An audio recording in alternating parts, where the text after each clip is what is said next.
I got it. I think I got it, guys. I did it. I did it. So, first of all, welcome to Transitional Housing Maximize Live Live for Free Q&A.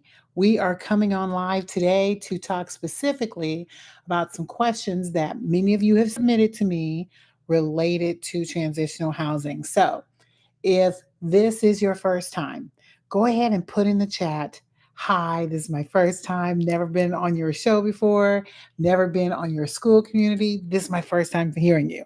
Do that first. Second, if you are from my school community, because I'm watching the school community here on our live, and we're doing it literally through school. If you are with me here, go ahead and give me a note or say something in the chat. I'm going to be watching back and forth from here on school, as well as here from, well, hello, here from our YouTube channel, so that we can rock and roll and get on here and get through some Q&A. Now, tell me if that's too bright, because I got some light on me so that people can see me. I felt a little dark. So I wanted to make sure we get on. It's good to see you. We're going to jump right in because this here is going to be a doozy because I've got something juicy at the end on our What Would You Do? And I really want to hear from you, especially if you are in transitional housing and you are trying to figure out if purpose or profit, which one do you do first? So we're going to save that for the end, but we're going to jump right in here with some Q&A for those of you who are here. If you've got a question, feel free to put it into the chat. I will get to it. If you are a school member, school in our private community, your questions trump everybody else's. So the questions I have can wait. If you've got a question, feel free to chime it in. And I might have to ask if you are in our school community because I don't remember everybody because there's so many new people that are joining. I can't tell if you are or are not a part of our school community. So let's jump right in, okay? The first question that came to me was related to partnerships, specifically looking at how do I partner with local businesses for support. And I'm just going to tell you, whether you are a nonprofit or a for profit, you can get support from local businesses. As a matter of fact, I encourage you to do that because, right, especially when you're starting off, you're still getting your feet a little wet in this space. I want you to get people who are in on the mission you want to do. Because once again, those of you who participate in our 5-day challenges and in our other events that really help you get to the heart of why you're doing what you do, that's your driver. That is going to be the one thing that's going to help you elevate to a level that no other people really can get to without getting to your why, because then we can talk about how we build that up. But when you know your why and you know your mission, people will rally around what you love. And a lot of people are just excited because you're excited about it. So they will definitely step in and work with you, especially if your heart is in the right place. I would encourage you to offer them some type of sponsorship opportunity where they can sponsor individuals who want to get into some stable housing, especially if you got levels. I would encourage you to create some sponsorship levels so people who want to participate in the local community can give toward helping one person, two people, or cover somebody for 3 months. You get to create that. But I encourage you to create some type of sponsorship opportunity so that people, your local businesses who support and love you, that they can support you and participate.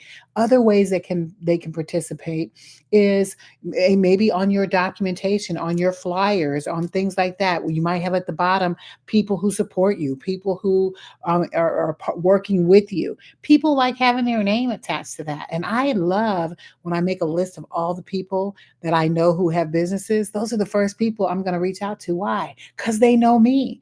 So those are the type of things you're going to want to do to encourage some type of sponsorship from people who already know and love you and like you, and they want to be able to support what it is that you're building. Most people who go on my Facebook site, they know exactly what I do, and they have no issues. And when I raise my hand and I say something, they are there to support me. That's the type of support you want, and give people in business an opportunity to do something different. And they will do things for you. They will do fundraisers for you. But I would encourage you, that is one of the great ways in partnering with your local businesses, is just by doing sponsorships, offering opportunities for them to be on your literature, being able to see if they want to come and volunteer. Maybe there's a skill set that they offer that they can do with you. Or if you did something on a weekend where, let's say it was coming, work at the house on a particular day, offering some of their services. So those are things that you can do to be able to get local businesses to support what it is that you're doing. And I just want you to hear me. Hello, good to see you. It's really great that whenever you can help them understand that partnership is not just simply about charity. Partnerships is really about building community and collaborating and building up communities. So partnerships, I want you looking at it a little differently when you're looking for people to partner with you in this space. And I encourage you to get them to support you. Now, another question that came in: how do I track resident progress effectively? Okay, so I'm going to say this. Many of you who, first of all, are new in this space, many of you aren't even thinking about progress. You're thinking about, really, especially if you got a property, you're thinking about, how am I going to keep it full, right? But I'm telling you, if you're not thinking ahead of the game and how are you going to track progress, that's what matters at the end of the day. I think I talked about this last week at our Q&A. Your the individuals you want to partner with, they care about deliverables. Okay, they care about the results that you're going to get, the outcomes you're going to get for people who are in your program. And if you don't have an effective way that you are tracking their progress, then why would they want to partner with you? At the end of the day, you want to make them look good, because they're the ones you're partnering with in partnership, in an MOU, a subcontractor on some level, to be able to bring people to your program. And when they're there, you make their lives easier, because guess what? You got a track record. You've got things that you're collecting that you can give them data points that then serve their grants. You're not in the grant business. At least I don't want you in the grant business. I'd rather have you working off somebody else, and because they are pros at this. You can rise to that level as you build your legacy, you build your brand. Yes, you can get grants, but why, if you can still create the partnerships that you need and get the resources you need to get the work done for the people you're serving? That's the most important thing. So I want to encourage you, when you get into this and you're creating your blueprint. Well, that's why I said, many of you who've taken the 5-day challenge, we spend time specifically making sure you know how to create a full blueprint of what everything you need to have, so that when it's time to move forward, you got it. And then as you track that, you identify what those specific program deliverables are. How are you going to go about tracking that? How are you going to go about documenting that? And we spend quality time at our 5-day challenge making sure we talk about those things. So if you're interested in learning more about our 5-day challenge, go ahead in the classroom in school, go to the back room, in the back classroom, and check it out. Right now, it's still at a low cost, because and it's all replay, because we are not doing a live one again. That was our last one last 2 months ago. But the goal is that you can still move forward. You got all the replays to help you be successful in that space. I encourage you to take advantage of that while it is at a low price point. We've discounted it so many people can participate in the 5-day challenge. I want to see you be able to participate in that. And we talk a lot about your program and how you can set that up properly. Let's see, what's another question? Okay, can I combine multiple populations in one home? Okay, I'm going to say you can, but I want to encourage you. And let me just talk about this, because I've heard a lot of people are only focused on filling a property. And our what would you do? We're going to talk a lot about that at the end of the Q&A tonight. Many people just are trying to fill space, and which you can do. But if you really want to make a difference in people's lives, really get to your why, because then your why is going to help you determine whether or not you can serve multiple populations in your home. And I'm just going to say that is the key thing. Hi, good to see you, Kashmir. Those are the type of things that you can do up front so you can know whether you can have multiple populations in one home. Because you could very well have people who are coming out of incarceration, who are veterans, and women in recovery. Like that could be a person that you would have then all three different types of population in your home. So that's why I don't let the home dictate who I have in the property. I have a program that I create. And in the creation of your program, it lets you know who you're serving. So I want to encourage you as you are getting into this space, if you're just now getting into transitional housing, let's do it the right way. And when I say the right way, I mean, yes, you could just jump out there and get a house and say, oh, I just feel like I want to help the world and get out there and jump. But what are you going to do when things get bad? That's what I'm concerned about. Yes, I've seen people jump in here and they can be successful at the very beginning, but I've seen many more people who fail at the beginning because they didn't set it up right. And I want you setting it up right. So to answer the question, can you have multiple populations in one home? Yes, you can, but it's based off of your program. It's not based off of a home. It's not based on a let's just put a body in a bed and now we've got a transitional home. That is not a transitional home. You have a shelter. You have independent living. You have just somebody there who's existing. That's what you have. So if that's what you want, that's wonderful too. I'm happy for you. I want to serve people who want to create and change in people and help people get to that place. And you can have multiple populations in one home if that's your program. And that's how I will easily answer that question for you. And I will just say, as long as two, I'm just going to say you have to consider the rules that you've laid down and making sure everything aligns because clearly the best way to say this would be, let's say you have a home, like you wouldn't have a home for women fleeing domestic violence and guys who are coming out of incarceration. Like some things are like no brainers, but you need to consider if you are whatever you're building, that you take into account what you're building and let that be the driver to who is in your property. Because you can mix it, but your rules have to dictate. Like if you were working in recovery, you probably because you're in recovery, most of those are shared rooms. Because why? Your goal is to make sure they stay in recovery. And a lot of things happen when doors are closed and people have private rooms. That's why I do it differently. So I would just encourage you to make sure that what you're creating aligns so that you can be able to create success in what you're building. And we will definitely go with that. Um, Okay. Oh, I see a question. What is the best funding option to get started with your assisted living? So now we're talking two different languages there. So let me fine tune that question for you a bit. Because when you're talking about funding, okay, and assisted living is a licensed program, okay? So in a licensed program, your funding comes from the state. They typically come in because they have funds available, and those and the way that's structured dictates the funding. Now, if you're talking about an unlicensed facility, you don't have unlicensed facilities with assisted living.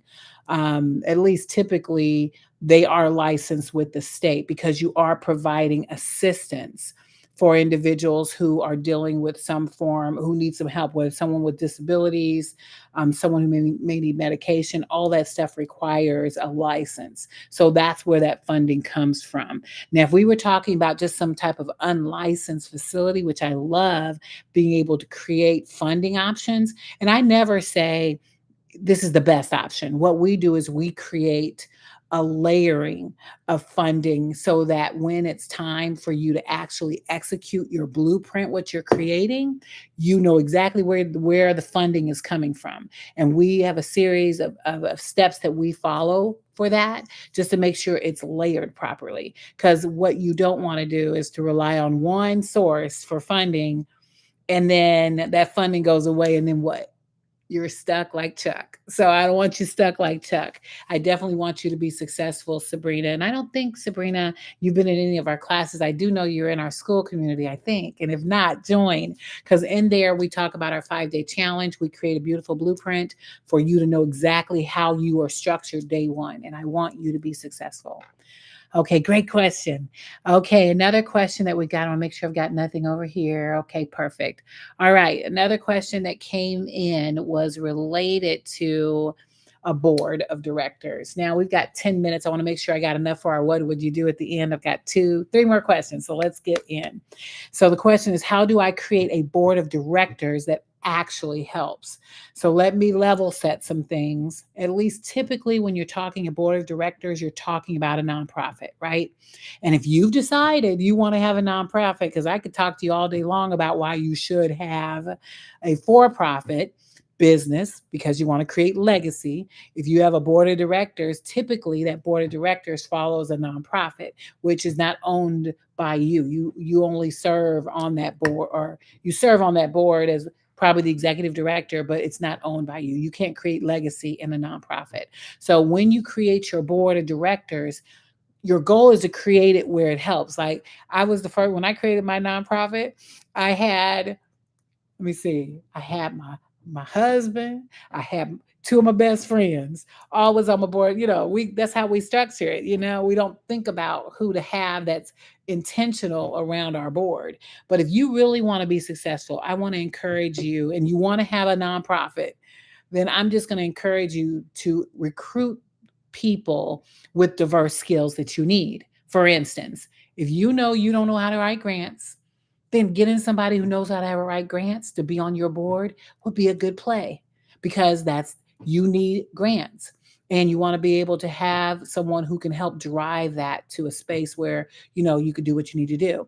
If you are going into housing, clearly having someone in real estate be on your board would be a great person to have, as well as somebody who's legal. Y'all know how expensive it is to get legal advice these days, unless you're doing rocket lawyer. And I would just encourage you, having somebody with that background truly would help you move it to the next level. Somebody who's a social worker. If you're not a social worker, I'm not, but you know someone who would love to be a part of your board of your nonprofit, then getting them added is a great person to have. What else?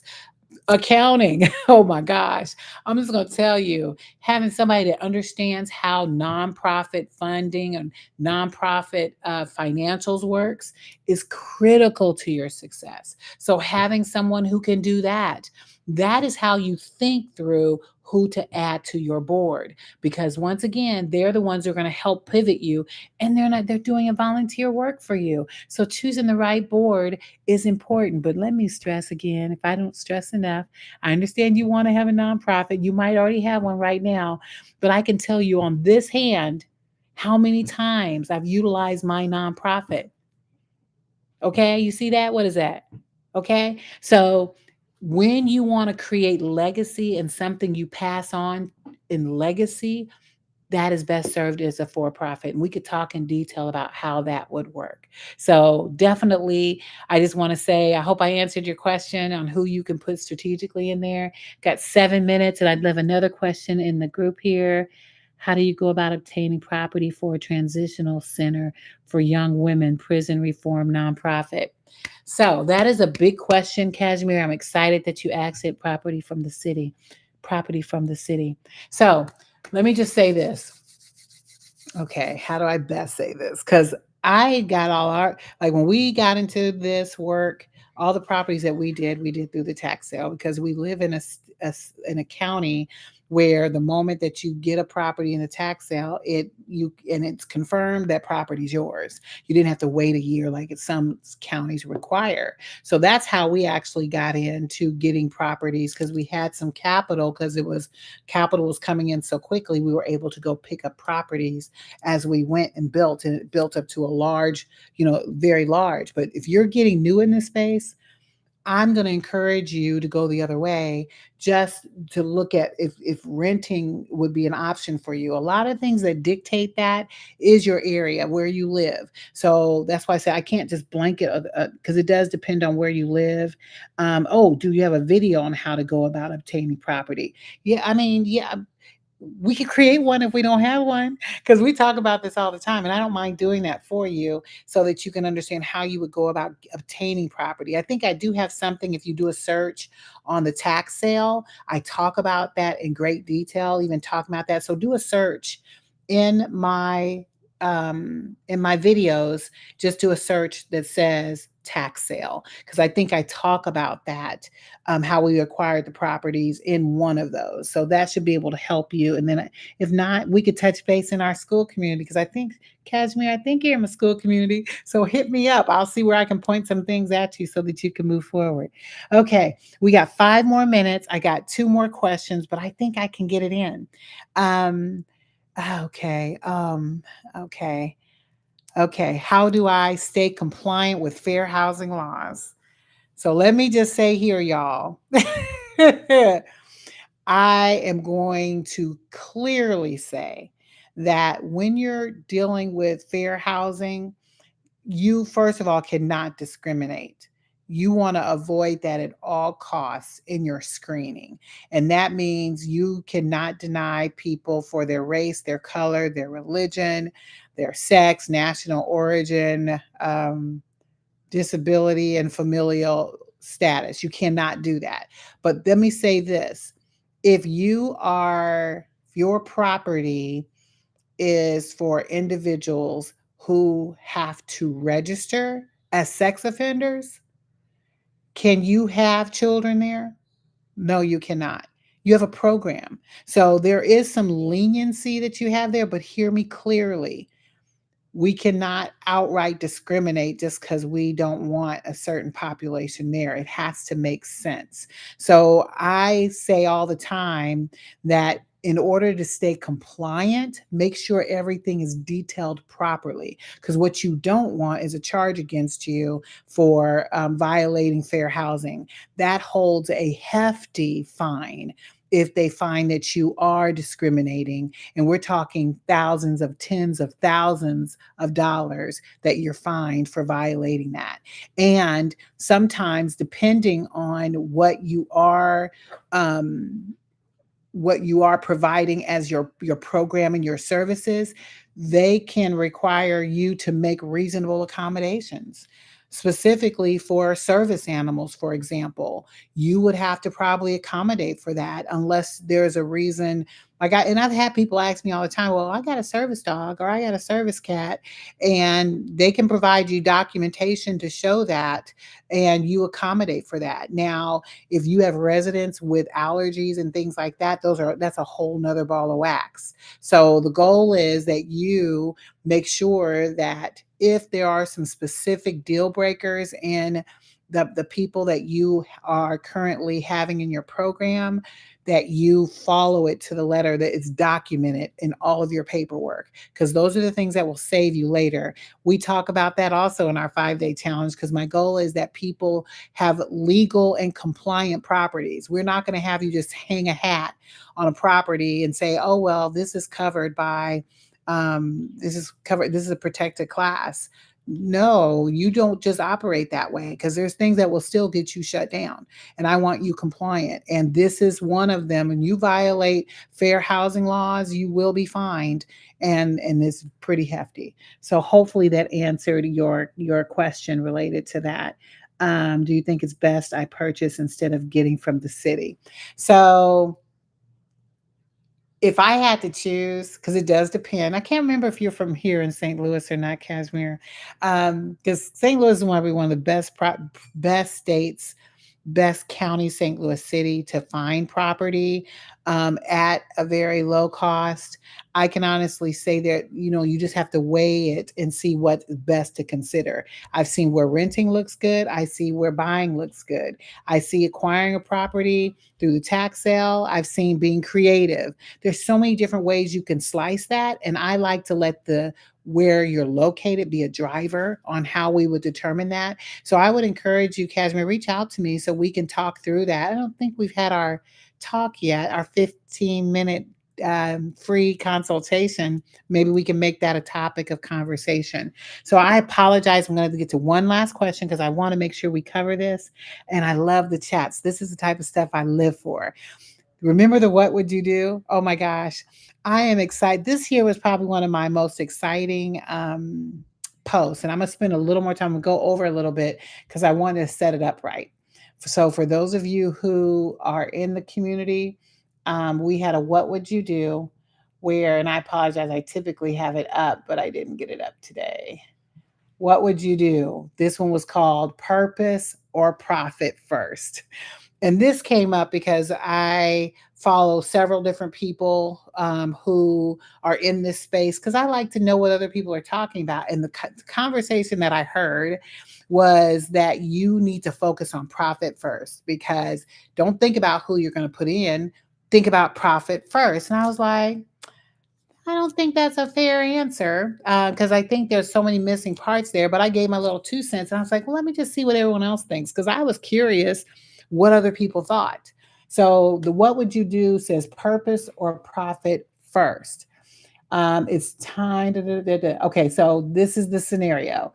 You just launched your first transitional home. It's clean, safe, and ready to open its doors. Now you're faced with a tough decision. Option A, fill your rooms fast with paying residents so you can stabilize your cash flow and cover expenses. Or B, wait and focus on serving your ideal population like veterans, women in recovery, or reentry, even if that means slower move ins and tighter cash at the start. Both choices have merit. Profit keeps the lights on, purpose fuels the mission. What would you do? Would you focus on profit first or purpose first, and why? And I asked for people to give me comments. And I mean, did I get some comments? And I want to encourage you, if you've not read that yet in our school community, go read the comments because they were powerful. I had people on both sides of the fence. I've had people saying, "Oh, this was easy. I'm gonna go with my purpose because I believe God. This is what God wanted me to do. He's gonna have me stick with it." And I had a lot of people responding that way. And then we had a little switch on it because I did post something earlier talking about both of them together being powerful, which they are powerful together. But the question didn't ask about both of them. The question said, which are you going to go with first? So I wanted to point that out and make sure that you all understood because, and I see where everybody was at on the table, whether you're going to go with A or you're going to go with B. You're going to let your purpose drive or you're going to work on just getting the funds in so you can stay afloat. So this is my piece on it. And that's why I said I was excited just to hear what everyone was talking about. At the end of the day, and this is why we're here. We are here because of our purpose, first and foremost. And if we truly believe God wanted us to do this particular work, He created it, He laid it out in front of you, He told you who you were going to work with, He told you how you were going to layer it, He told you how it was going to be set up, He gave you the 5-year vision for it. He did all of this stuff because of your purpose, right? So if He did all of that, do you believe He will leave you hanging, worrying? See, that's your faith. So when you're in this work, you need to understand that purpose is what leads the way. So if you had to choose between purpose or profit, what profits a man to gain the whole world and lose his soul? That's what I heard when I heard it. So I'm hoping you hear me when I say you moving forward in something that is contrary to what God gave you. I would just say, just look inwardly and trust God. Have the faith. And because that's why when we first got into this walk, when you were creating your blueprint for what you were creating, you said, this is what I'm creating. And this is why I'm creating. So your why is what holds you there. If it took you 5 years, hear me. I know you're like, what? 5 years? But see, I trust him. You do what it's take because he's going to provide like he provided everything else to you. Why would he not provide for you when you set this up?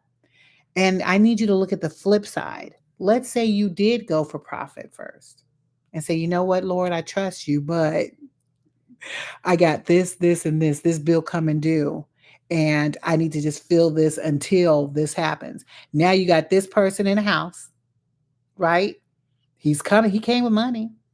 This person in here, you're now bringing in people for the program that actually you're serving. And now what happens? Possible conflict, possible misalignment. All those things say something. So I just want to hear me when I say your purpose is the first thing you go for. That is my answer. But you have a plan for profit. So when we get you into this, before you even go move forward, putting investments forward, you're going to already have things lined up. As a matter of fact, because we structured your funding first and structured it in a way where we layered it, so whenever it's time, you're going to have a wait list before you even open your door. That is when you've trusted God and what He's built, and He showed you how to build that. So I know that was a doozy. Some people might like my answer, might not like my answer. That's okay. But I'm here to serve you. I am here to give you the best guidance that I can. Once again, you do what you believe God wants you to do. And this here ends our Q&A for Transitional Housing Maximized. I love this every week. I want to just say this before you guys go. If you ever, those of you who are in the school community, yeah, I'm going to try to do it over here to next week so that I can hear you. I want to see your faces because I can hear you here, but I like seeing your faces. And maybe we can have a dialogue. Like, I would love to have those of you that say, Tony, hey, Tony, I want to, because I wanted to do it today. And maybe we'll have a little surprise for those people who raise their hand and say, "Yeah, Tony, I'll go on live with you," because I want us to have engagement. I want to see this grow and evolve into a platform of us talking about this work and how we move it forward. So this is going to be me for today. I look forward to next week. And when next week comes, I'm going to go ahead and put that other What Would You Do out so you guys will be ready to rock and roll. And I will see you next week. Have a good one.